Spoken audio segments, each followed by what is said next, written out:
Olá, tudo bem? Eu sou o pastor Adilson Prado, eu sou do Ministério Nova Vida, aqui na cidade de Americana, São Paulo. Estamos felizes por você fazer parte do nosso canal, que Deus abençoe você e espero que esta mensagem ela possa falar ao teu coração de uma forma maravilhosa, amém? Em nosso canal temos muitas outras mensagens para poder abençoar a tua vida. Deus abençoe você, Deus abençoe a sua casa e a sua família. Bora pro vídeo? Deus abençoe. Romanos capítulo 12, versículo 1. Eu tô querendo descobrir quem fez essas almofadinhas aqui, abençoada, mas eu tô orando por você que fez, viu, irmão? Irmão ou irmã, não sei, mas eu acho que foi uma irmã. Eu desconfio quem é, mas eu não vou falar não. Romanos capítulo 12 diz assim: portanto, pega o ajudante, portanto, irmãos, pela misericórdia de Deus, rogo-vos que apresentai o vosso corpos como sacrifício vivo, santo e agradável a Deus, que é o vosso culto racional. E não vos conformeis com este mundo, mas transformai-vos pela renovação da vossa mente, para que possais comprovar qual seja a boa, agradável e perfeita vontade de Deus. Somente até aqui. Hoje eu quero falar sobre vivendo a vida em Deus, baseado em Romanos capítulo 12. Mas para você acompanhar no meu raciocínio, eu quero fazer algumas perguntas rápidas para você. Primeiro, eu escrevi aqui como se você estivesse escrito: eu tenho vivido uma vida em Deus ao ponto de entregar-me totalmente a Ele? Essa é a primeira pergunta. A segunda pergunta é: eu tenho tido uma opinião bem definida ou definida sobre quem é Deus? E, consequentemente, a minha adoração, ela tem sido centrada nele? Essa é a segunda pergunta. A terceira pergunta: tenho buscado me abster-se das práticas erradas do mundo? Terceira pergunta é essa. A quarta pergunta: eu tenho deixado o Espírito Santo promover uma transformação constante e diária na minha vida e na minha mente? Essas são as 4 perguntas que eu quis fazer para você nessa noite. Eu creio, irmãos, que a Bíblia, a principal pauta da Bíblia é justamente, sem dúvida nenhuma, os chamados que Deus faz na vida do ser humano. As promessas que contém na Bíblia é maravilhosa, é linda, é tremenda, mas elas não se comparam ao trunfo, aquilo que é principal, que é o chamado de Deus para a vida de um homem e de uma mulher. E observando isso, nós podemos ver na Bíblia que a Bíblia é um livro de chamada. Eu não tenho tempo, mas você sabe que Jesus chamou, comissionou muitas pessoas. Deus chamou, comissionou muitas pessoas. Levantou reis, profetas, juízes, sacerdotes, líderes, guerreiros, homens, mulheres, profetas. Levantou pessoas de todos os tipos através desse ato que é chamar. E o maior chamado que a Bíblia pode nos fazer, o maior chamado que a Bíblia pronuncia e que ela sugere a nós, é o chamado para viver uma vida com Ele.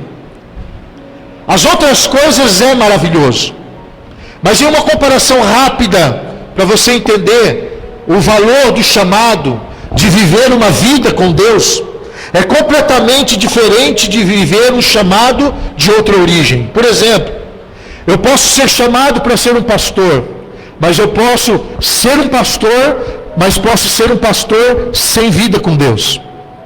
Eu posso ter sido chamado para cantar, louvar, adorar. Eu posso exercer um cargo, mas eu posso viver uma vida sem Deus. Eu posso viver uma vida somente pelo trabalho. Uma vida,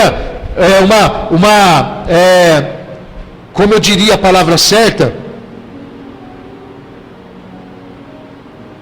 eu posso estar equivocado em achar que o meu chamado, a minha função, o meu trabalho, aquilo que eu exerço, pode substituir a minha vida e o meu relacionamento com Deus. É algo totalmente separado. Nós aprendemos ao longo de algum tempo que nós não devemos trabalhar para Deus porque nós somos chamados.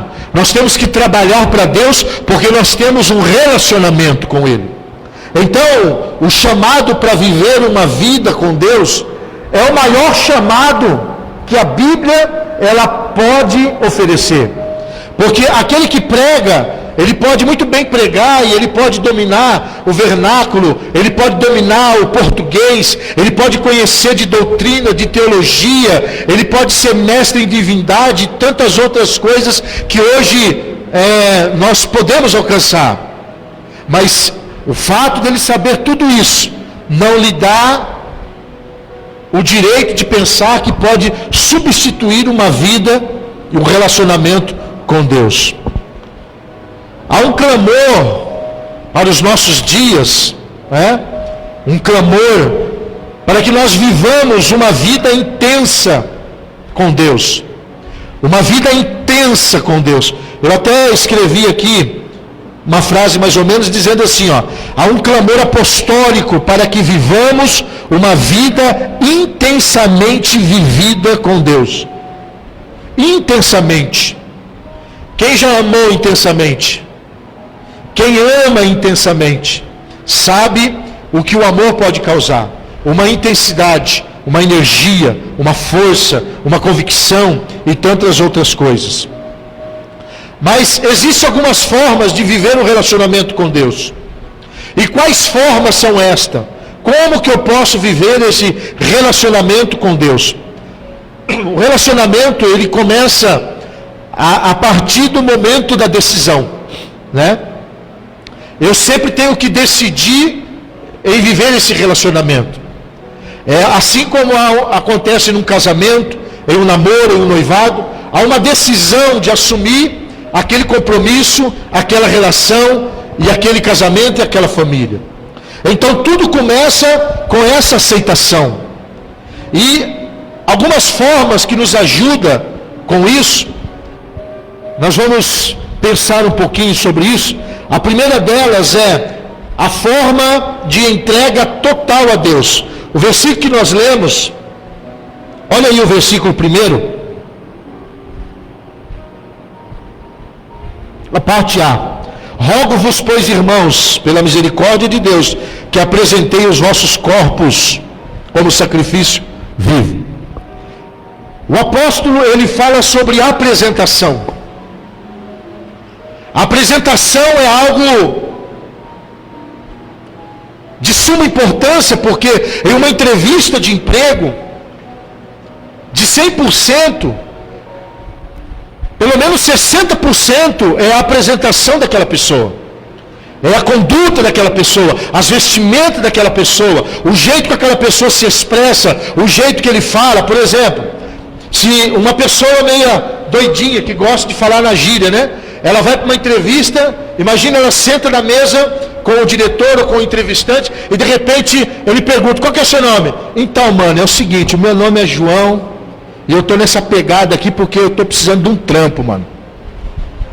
Os negócios lá em casa tá ruim, o processo é violento, eu preciso fazer umas correrias aí para arrumar algum dinheiro para poder...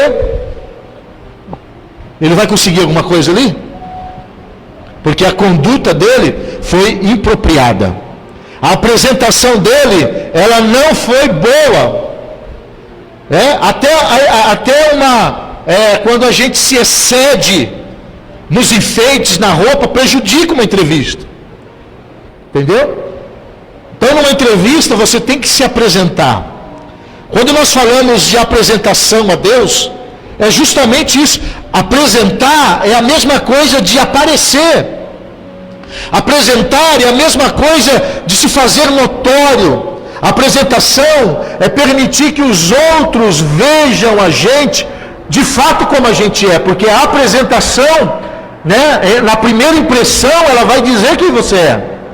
Não significa que a pessoa é aquilo, porque ele pode se apresentar de uma forma bem redundante, né, bem gloriosa, mas por trás daquilo ele pode ser um outro tipo de pessoa.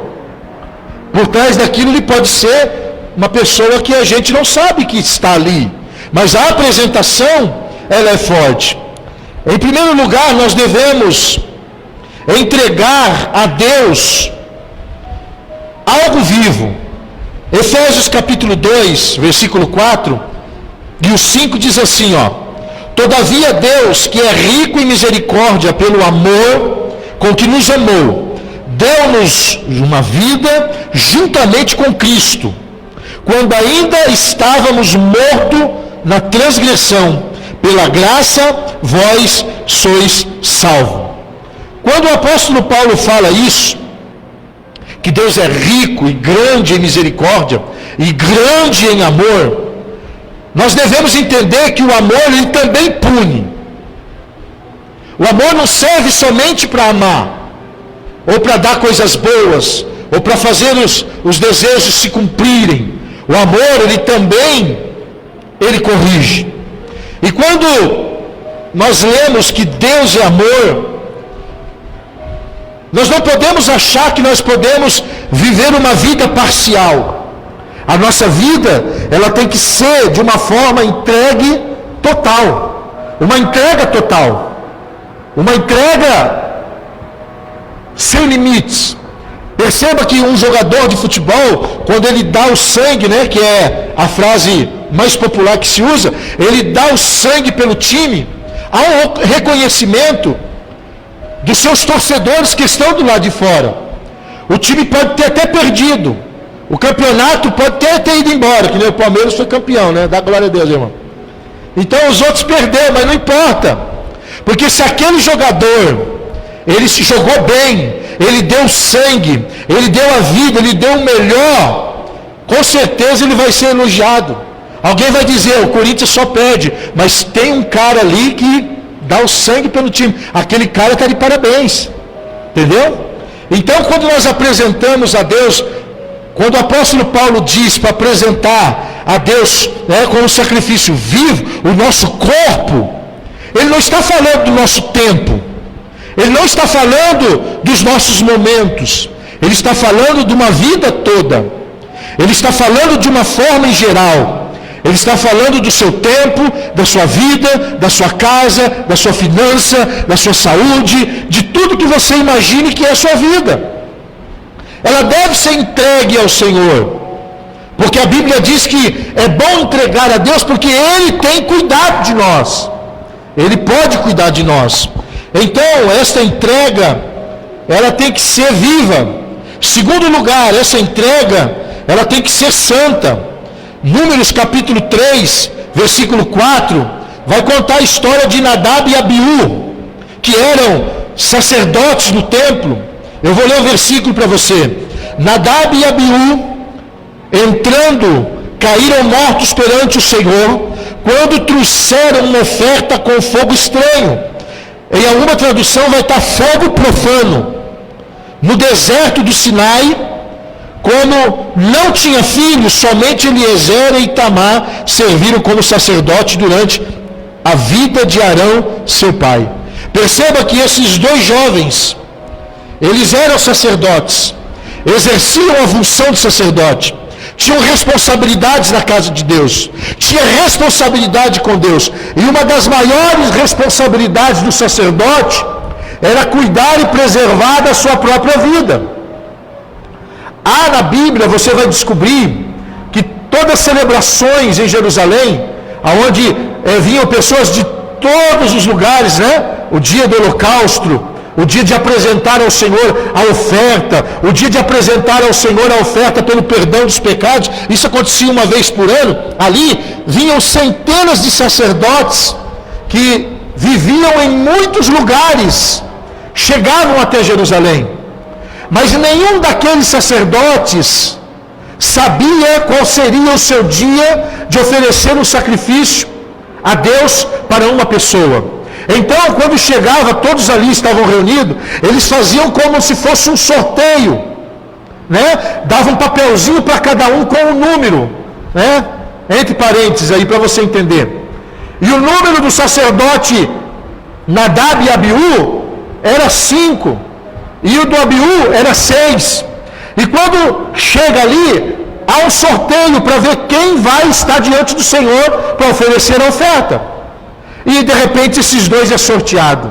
E eles entram na presença do Senhor com fogo estranho, com fogo que não era, que Deus não reconheceu como sacrifício. Por quê? Qual é a responsabilidade desses dois jovens?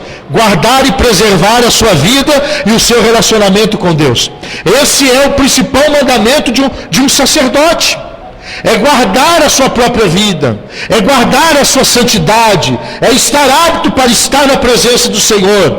Há uma palavra poderosa que o apóstolo Luiz Hermínio lhe sempre prega, e eu sempre acreditei nisso, e desde o primeiro dia que eu ouvi, eu achei muito interessante, é que ele disse que nós nunca devemos entrar na presença de Deus. Quem já viu isso? Por quê? Porque quem entra é porque saiu. Nós devemos permanecer, estar. Então, eu não vou entrar na presença do Senhor, eu vou abrir meu coração para que essa presença que eu já estou nela entre na minha vida. Então, uma das maiores mandamentos de um sacerdote é guardar a sua santidade, pois ele não sabia qual era o dia que ele serviria ao Senhor. E esses dois jovens, infelizmente, chegou diante de Deus com fogo profano. O que é isso, para você entender? Eles apareceram diante do Senhor com uma mistura de vida. Eles viviam, aos olhos das pessoas, uma santidade que na realidade eles não tinham. Eles eram obreiros na igreja, e os irmãos todos achavam que era santo, mas lá fora ele vivia uma outra coisa. Ele não preservou a sua vida, e a Bíblia diz que eles foram mortos. Os dois morreram. E olha que coisa terrível, a Bíblia diz que eles não tinham filhos, e eles morreram, e toda a sua linhagem morreram com ele, porque não tinha quem depois iria ocupar o lugar deles. Então, irmãos, a entrega ela tem que ser santa. Nós não podemos aparecer diante de Deus com mistura, principalmente quem exerce a função no altar, principalmente pessoas que têm, vamos chamar, né? Cargo é uma coisa muito feia, né? Ministérios na igreja. Nós não podemos viver uma vida dupla. Por exemplo, eu não posso servir a Deus no altar e ouvir música mundana lá fora. Eu não posso servir a Deus no altar e, está entendendo? E cometer coisas profanas, mentira, adultério, pornografia e tantas outras coisas que o mundo está lá para oferecer. Nós não estamos sendo santos diante do Senhor. E desta forma, nós não conseguiríamos ter um relacionamento com Deus. Por quê? Porque a nossa entrega tem que ser total e tem que ser santa. Deus tem que olhar para nós e Ele tem que ver em nós um homem pecador, uma mulher pecadora, porque somos pecadores. Mas Ele não pode olhar para nós e ver nós morando no pecado, vivendo no pecado, andando no pecado, cometendo os pecados. Lembre-se que existe o pecado consciente e o pecado inconsciente. O inconsciente você está dormindo e sonhou com alguma besteira lá. Você estava dormindo. Você levanta, pede perdão a Deus, fala, meu Deus, tira isso da minha mente, mas a Deus não vai imputar aquele pecado em você. É lógico, desde que esse pecado não venha de uma origem, né? Porque, por exemplo, uma pessoa que que assiste pornografia o dia inteiro, chegar à noite ele vai sonhar o quê? Com os anjos?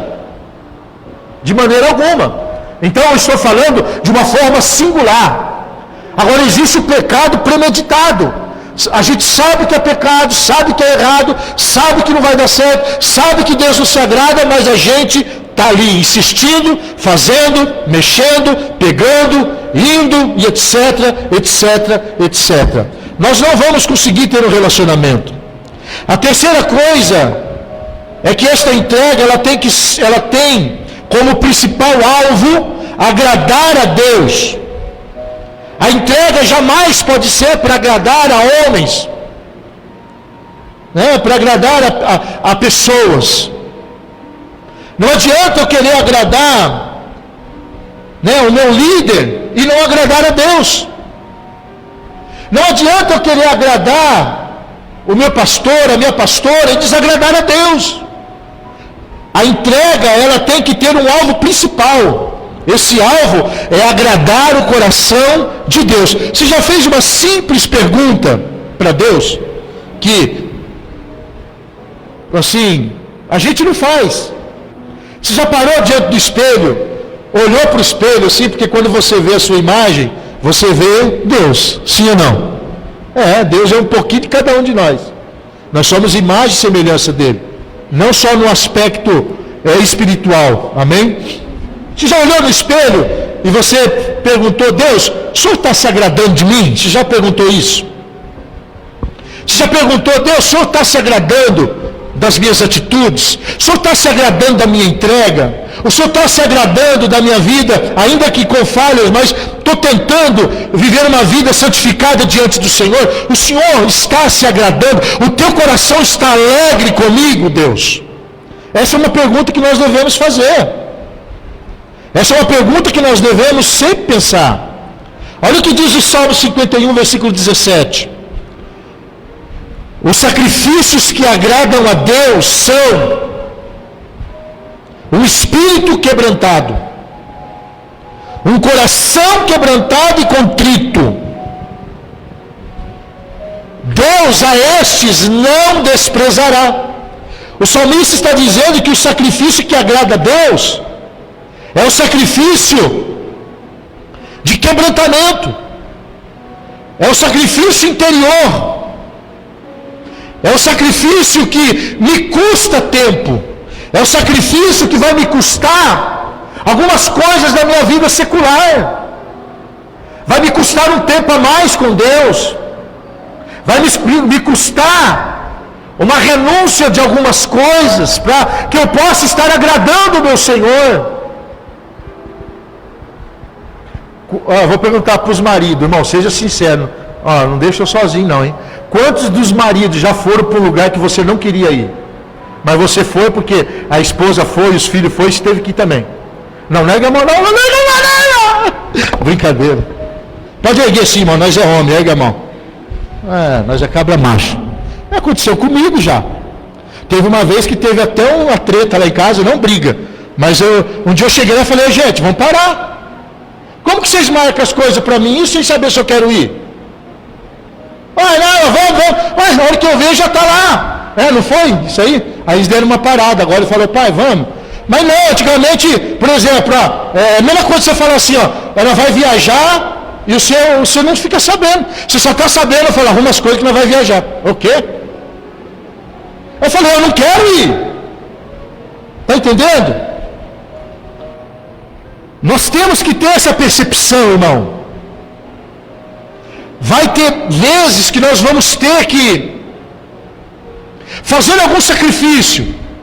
Eu não quero fazer aquele sacrifício, mas eu vou fazer. Não é assim, a gente não faz sacrifício pela família.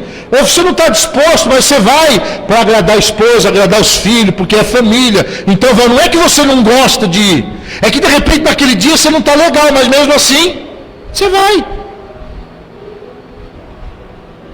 Às vezes temos que fazer isso, tomar decisões, fazer coisas para agradar o coração de Deus, para agradar o coração do Senhor. Não é somente agradar o coração do líder, do pastor, das pessoas. O filho não pode agradar só o coração do pai. O pai não pode agradar só o coração dos filhos. O marido não pode agradar só o coração da mulher e vice-versa. Nós temos que ter essa preocupação se nós estamos agradando o coração de Deus.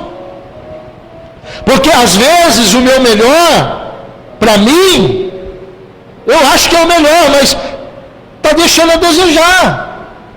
Porque nós, por pouca coisa, achamos que fazemos o melhor. Quer que eu dê um exemplo? Vou dar um exemplo. Imagine o pastor conclama para nós. Lembra quando nós fizemos uma faxinola pesada na igreja?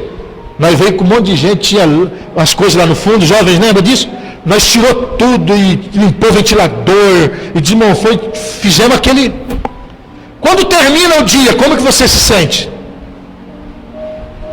Fala a verdade, você não se sente a última Coca-Cola do deserto? Você não se sente a última bolachinha do pacote? Você vai para casa, hoje foi tremendo. Hoje eu agradei o Senhor. Hoje eu passei metade do dia lá na casa dele, limpando, fazendo... Você vai embora realizado. Entendeu? Só que aí depois a gente fica um ano sem fazer de novo. Entendeu? A nossa sensação, poxa, né? Mas às vezes não está agradando o Senhor. Deus sabe que nós podemos dar um pouco mais. Deus sabe que nós podemos oferecer um pouco mais. Deixa eu correr aqui. Então a primeira forma é entregar-se a Deus de uma forma viva, santa, e ter a preocupação de agradar a Deus. Segundo, a segunda forma é a devoção racional. Está lá também no versículo 1. A nossa adoração, ela deve ser exercida na razão e não na emoção. Nós não podemos viver de emoção, mas de razão. Lógica. Há um pastor que sempre diz que o crente de verdade, ele não aparece... Não é que ele não aparece, essa é a palavra errada. Ele não se destaca no sábado e no domingo. Ele se destaca na segunda-feira. Ele se destaca no começo da semana. É ali que você vai saber se o cabra é mesmo crente e se ele tem a chama de Deus acesa no coração, ou se é algo momentâneo. Se a oração ela está só sendo realizada dentro da igreja e não está sendo realizada dentro da nossa casa, nós estamos vivendo de emoção, não na razão. Se a obediência que eu devo a Deus, ela só diz respeito dentro da igreja, e quando o pastor fala alguma coisa fora da igreja, as pessoas não obedecem, a minha fé ela está sendo gerada por emoção, não por razão. Porque para ter uma vida com Deus, eu não posso andar pela emoção, eu tenho que andar pela razão. Eu tenho que ter uma fé racional, eu tenho que pensar, eu tenho que idealizar, eu tenho que fazer projetos de Deus na minha vida. Não é assim, lembro quando eu aceitei Jesus, um cara chegou para mim, eu falei para ele assim, irmão, como que é esse negócio de falar em mistério aí? Porque as pessoas falam em mistério, né? A gente fala a língua dos anjos, né? Fala em mistério, línguas estranhas. Como que é esse negócio? Aí ele falou assim, meu irmão, quando você falar, você vai entrar num transe e você não vai nem saber. Quando você acabou, você voltou e você não vai lembrar de nada. Eu falei, mas que gosto tem então isso? Que gosto tem? Você vai lá ficar lá, a hora que você acaba, você não sabe nada, você sumiu, é como se você tivesse ido indo para um lugar, depois você voltou, não tem noção de nada. Falei, que gosto tem isso? Se você não sente o gosto, entendeu? Nós não sabemos o que falamos, mas nós temos raciocínio. Eu estou falando algo que eu não estou entendendo. Deus está entendendo. Eu não estou. Mas a Bíblia diz que aquilo está me edificando. Por quê? Porque eu estou fazendo algo racional. É a mesma coisa de profecia. Quem profetizou sabe, irmão. O cara não entra num trânsito. Não. Ele sabe o que ele está falando. Ele está recebendo do Senhor.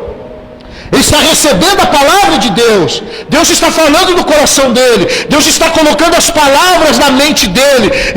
Diga para o meu servo que eu sou com ele. Diga para o meu servo que eu vou abençoar ele. Diga para o meu servo que eu estou dando livramento para ele. É racional. Mas pode mexer com a emoção? Pode, porque o racional, ele mexe com o emocional. Agora, o emocional, ele nunca vai conseguir mexer com o racional. Porque emoções, elas vêm e vão. Emoções, elas chegam e vão embora. Imagine se a alegria de receber algo na nossa vida fosse permanente. Você ganhou um presente que você queria. Ficou feliz, não ficou? Até se emocionou, chorou de alegria. Você está chorando até hoje, não está? Pelo presente que você recebeu? Essa correntinha o senhor comprou ou ganhou da esposa, irmão? Comprou? Mas você ganhou algo da sua esposa. Todo dia você olha lá e você chora. Ai, meu Deus do céu, eu ganhei isso aqui dela, Jesus. É assim? E quando você dá um presente e a pessoa não usa? Entendeu, irmãos? Emoção. Nós não podemos ter um relacionamento com Deus pela emoção, mas pela razão. Quando falamos de emoção, falamos que não pode ser algo momentâneo. Não pode ser algo propício do lugar. Porque tem lugar que você vai sentir alegria. As meninas foram terça-feira lá, dançaram, estava um fogo puro, uma alegria tremenda, uma coisa, um repleplé, você escutava pessoas dando glória a Deus, falando línguas estranhas, aquela coisa toda, porque o lugar gerou aquilo, e a gente sente aquilo, porque nós somos emotivos, nós temos emoções, mas depois que eu senti aquilo, eu tenho que continuar sentindo aquilo, não na mesma proporção. Você não vai sair daqui domingo chorando, que nem domingo retrasado, acho que foi, Deus derramou uma glória que muita gente chorou. Você não foi embora chorando, você ficou chorando, você chorou segunda, terça, quarta, quinta, sexta, sábado, domingo. Não, mas aquilo, você começou a viver aquilo. Isso é ter relacionamento com Deus. Isso é ter uma fé racional.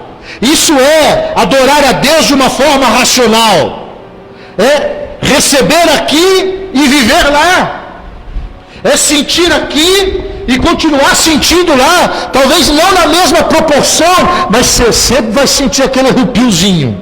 Oh, meu Deus, que glória, hein? O negócio está forte, né? Sentindo gostinho. Então a adoração, ela não pode ser pela emoção. Ela tem que ser exercida pela razão. Olha o que Jesus disse em Mateus 22, 37. Respondeu Jesus: ame o Senhor seu Deus de todo o teu coração, e de toda a tua alma, e de todo o teu entendimento. Aqui ele está falando do corpo, da alma, do espírito. É um conjunto de coisas. É emoção, razão, sentimento, mas o que vai prevalecer é a razão. Porque sentimento passa. Sentimento passa. E talvez aquele sentimento nunca mais ele vai voltar. Lembra o culto que a gente teve aqui, que as irmãs fizeram o retiro, e que teve foi o culto do lava-pé? Lembra? Não foi maravilhoso? Mas aconteceu de novo? Por quê? Porque foi naquele dia. Outras coisas maravilhosas aconteceram depois. Nós não podemos ficar presos na emoção só. Achar que porque a gente chorou, já está bom. Não, eu tenho que viver um relacionamento com Deus fora da igreja, dentro do meu lar, no meu trabalho, na escola, na rua. Eu tenho que viver esse relacionamento. A nossa adoração, ela tem que ter um alvo. Ela tem que ter um objetivo bem claro. Qual é o objetivo da nossa adoração?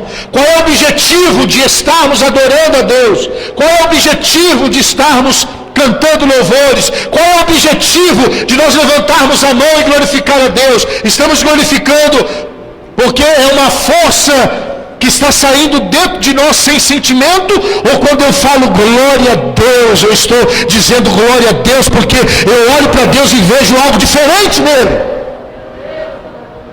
A gente está tão acostumado. Perceba, você vai entender agora bem facinho, ó. Tem gente que está tão acostumado a glória a Deus, ele dá na emoção e não na razão, que você fala assim, ó, irmão, e você acredita que o cara foi lá e Deus matou o cara? A pessoa fala, glória a Deus! Já ouviu isso, sim ou não? Já cansei de ouvir. Talvez até nós já falamos.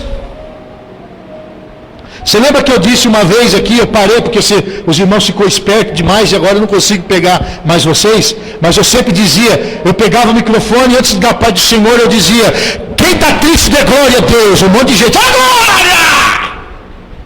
Lembra disso? Agora vocês não caem mais. Já estão sabendo, vou ter que inventar outra coisa agora. Por quê? Parece que aquilo é algo que virou um costume. Não é algo que está saindo de dentro de mim. Tem que sair de dentro das entranhas, de dentro do coração.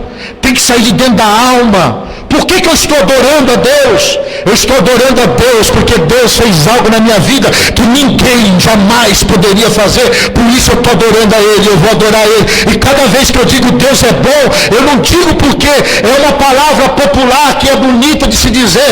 Eu digo que Deus é bom porque eu sinto a bondade dEle na minha vida. Eu sinto a bondade dEle no meu coração. Quando eu digo que Deus é misericordioso, eu tenho que sentir essa misericórdia dentro da minha casa, dentro da minha vida. Entendeu?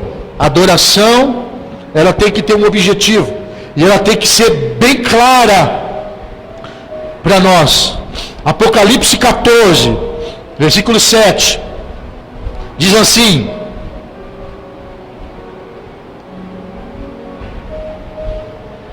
escrevi alguma coisa errada aqui.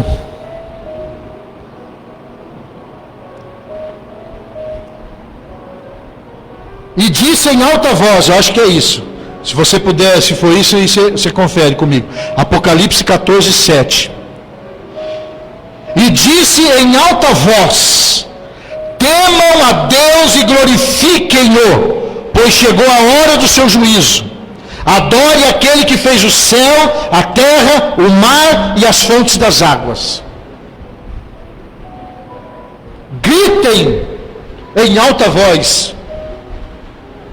Não, pastor, mas Deus só vai ouvir se eu gritar? Não, Deus vai te ouvir se você falar do coração, se você for racional, se você der glória a Deus e quando você fala assim, Deus, tu és maravilhoso. Por que você está dizendo isso?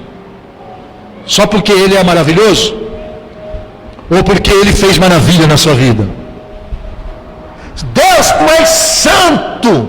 Mas você está dizendo que Deus é santo porque Ele é santo? Ou porque você também exerce a santidade e a santidade de Deus está em você? E quando você é tomado, você diz que Ele é santo porque você está vivendo a santidade. Está entendendo?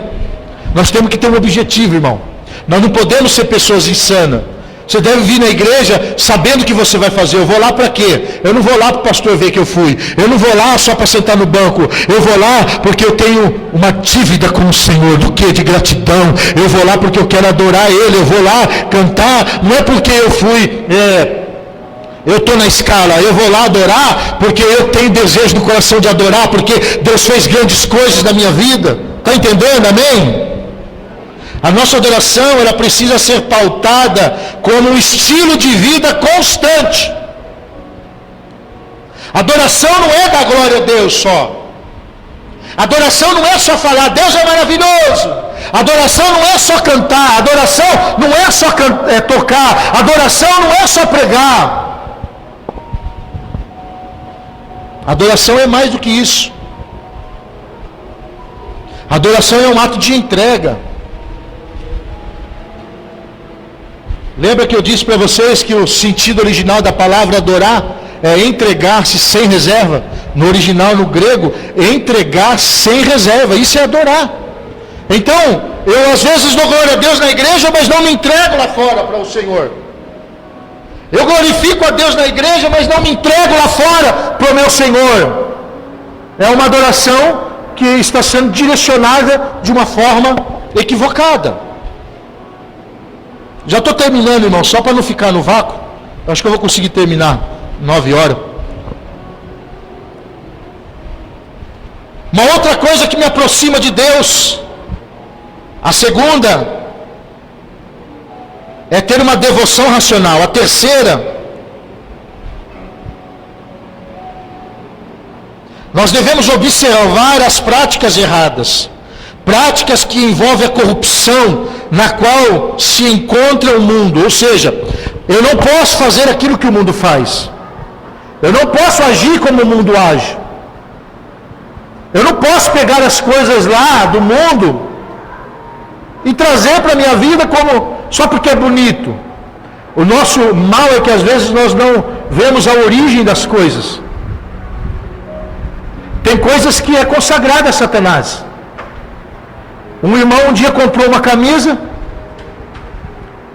nem sei de onde que ele é, eu ouvi alguém contando isso.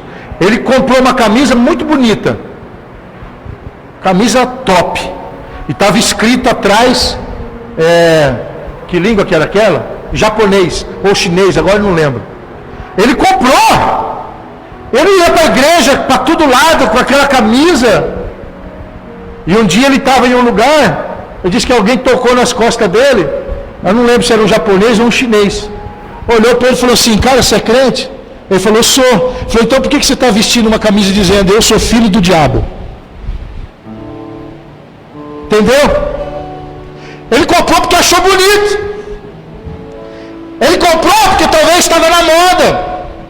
Mas o dizer daquela camiseta, eu sou filho do diabo. E ele estava lá na igreja,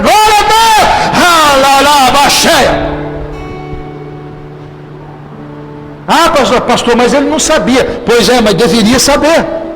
Isso é raciocínio, isso é lógica. Procure saber o que você está comprando, o que você está usando,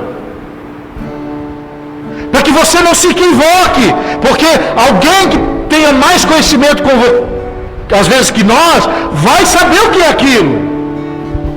E nós temos que prestar essa atenção, irmãos. Nós não podemos, de uma forma, seja ela consciente ou não, se envolver com o mundo. O mundo não faz parte do nosso contexto. O mundo não faz parte da nossa vivência.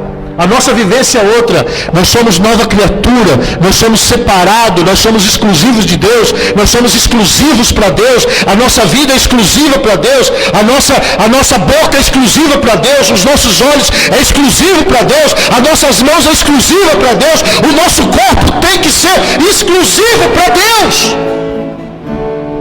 Eu não posso dizer que sou de Deus se eu empresto a mão para Satanás, se eu empresto a boca para Satanás, se eu empresto os olhos para Satanás.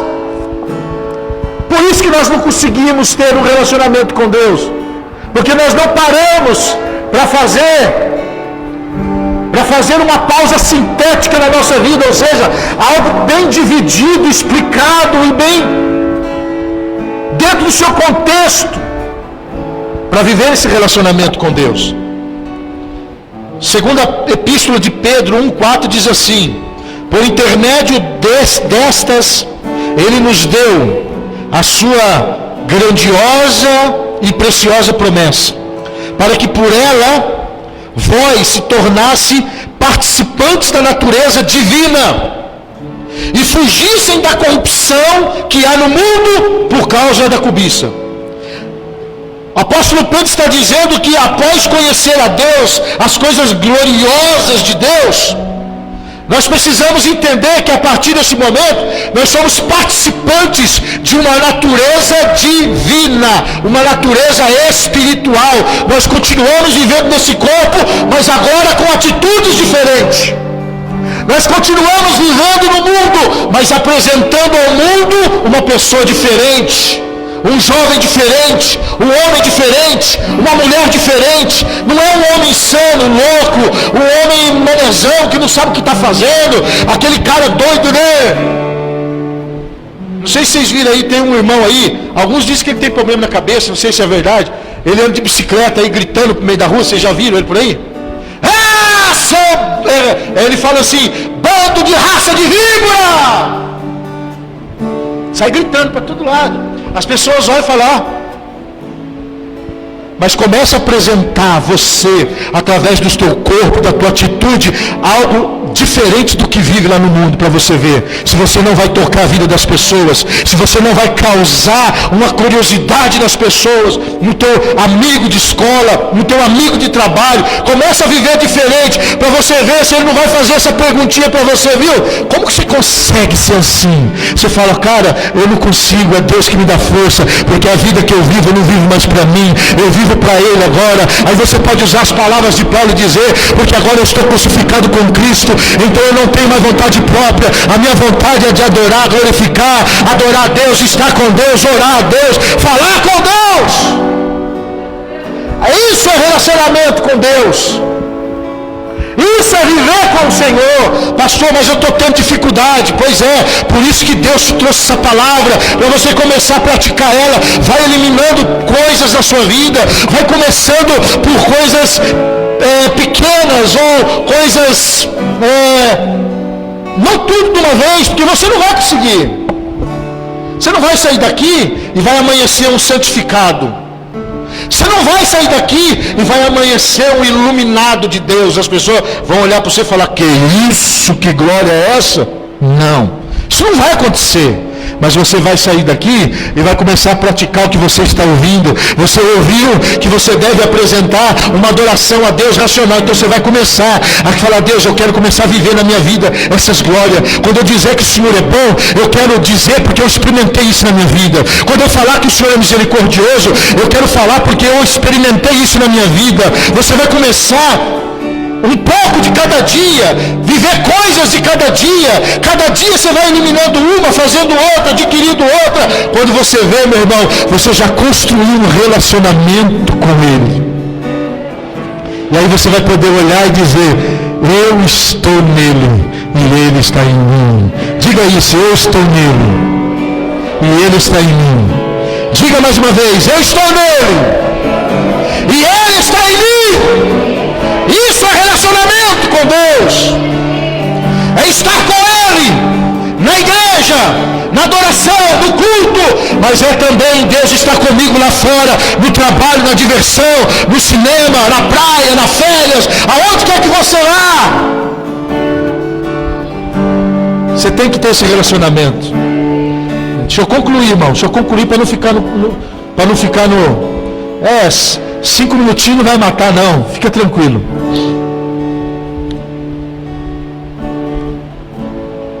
Práticas em formas erradas das paixões, em contraste com a santidade. Nós não podemos fazer coisas que abominam a nossa santidade. Nós não podemos ir em lugares onde nós sabemos que a presença de Deus não está, que é onde a santidade de Deus não está. Olha o que Tiago diz para os irmãos lá. Ele começa de uma forma até áspera. Ele diz assim, Tiago 4:4. Adúlteros. É assim que ele começa dizendo. Está aqui, leia a sua Bíblia que vai estar desse jeito. Adúlteros, vocês não sabem que a amizade com o mundo e a intimidade com o mundo consiste na inimizade com Deus? Ele está dizendo, vocês não sabem que a amizade com o mundo é inimizade com Deus? E que eu não posso ser amigo do mundo e ser amigo de Deus? Eu não posso ser amigo do dinheiro e ser amigo de Deus? Eu tenho que escolher o que eu quero. Quarta e última forma, permitir que haja uma transformação constante na nossa mente. Não é uma transformação momentânea, é uma transformação constante, ou seja, todo dia eu devo sofrer uma mudança na minha mente, todo dia. Essa transformação, ela pauta primeiro o crescimento e a graça de Deus junto com o conhecimento. 2 Pedro 3,18, que nós devemos crescer na graça e no conhecimento do Senhor Jesus. Essa transformação ela é ativa e progressiva. Oséias capítulo 6, versículo 3. Ela deve ser ativa e progressiva. Ativa e progressiva, ativa e progressiva, ativa e progressiva, ou seja, ela tem que existir e tem que ir crescendo aos poucos. Aos poucos. A hora que você vê, você já está andando por cima da água e todo mundo está gritando fantasma e você está andando por cima da água e está vivendo o sobrenatural de Deus na sua vida. Fica de pé em nome de Jesus. Diga, uma vida com Deus é um relacionamento permanente. Uma vida com Deus é um relacionamento permanente. Saia daqui nessa noite disposto a viver uma nova vida. Você é fraco, eu sou fraco. Você é falho, eu sou falho. Você erra, eu erro também. Nós erramos, mas nós devemos nos esforçar para sair do erro. Nós devemos nos esforçar para sair do engano, para sair do engodo, para sair das ciladas do diabo e não permitir que ele coloque pedras de tropeço na minha vida de maneira alguma. Feche os teus olhos em nome de Jesus. Canta, Sabiá. Canta, Sabiá. Aleluia! Ó, segure nas mãos de Deus aí agora, segura nas mãos do Senhor aí, faz um ato profético. Pega aqui, ó, sua mão, ó, aqui, ó, presta atenção, faz um ato profético. Pega na mão de Deus aí, pega na mão de Deus, não é na mão do irmão não. Como se você estivesse pegando na mão de alguém, isso. Você não está pegando na mão do irmão, você está pegando na mão do Senhor agora. E você vai cantar e orar junto com ele nessa noite. Oh, glória! Enquanto esse louvor toca, você pode sair do teu lugar e pode fazer a tua oferta, o seu ato de adoração diante do Senhor. Se você trouxe a tua oferta, pode entregar diante do Senhor. Do Senhor.